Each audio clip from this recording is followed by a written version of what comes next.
In this video, we're going to take a look at how we can set up our color settings in order to ensure the best results as we start to work on our photographs. And we need to do this for the same reason that a musician needs to tune his guitar before he starts to play. The default color settings are the default tuning that we have in Photoshop. It just won't cut it.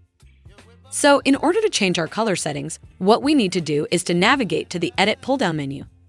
Simply click on the word Edit and then make your way down to the option which says Color Settings here. When you click on that option, it will launch the Color Settings dialog. Now, at first glance, this dialog may appear a bit confusing yet.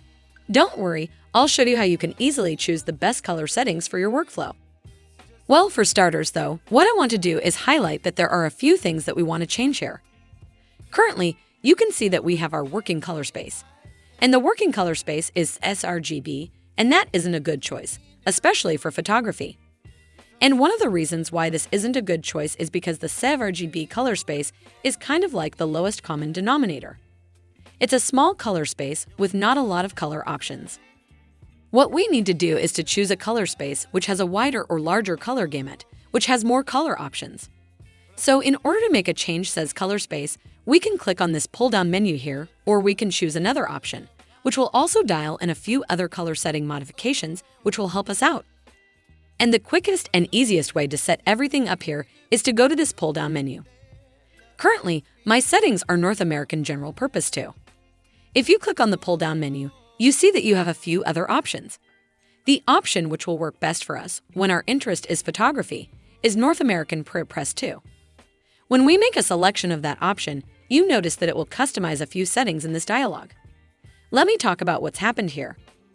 Well, for starters, we now have a new working color space, and this is great. The Adobe RGB 1998 color space is perfect for photography because this is a large or wide gamut color space. Now, in most situations, this will work extremely well. Yet in certain situations, like for example, if you work with Lightroom and Photoshop together, you may want to choose an even wider or larger color gamut. You can do so by clicking on this pull-down menu and then by making a selection of ProPhoto RGB.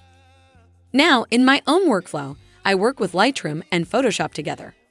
So this is the option that I choose here in this course because we're going to be focusing in on Photoshop and just using Photoshop.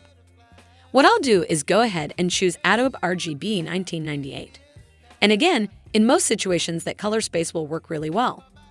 Next, another thing that I want to highlight here is that this particular option North American ProPress 2.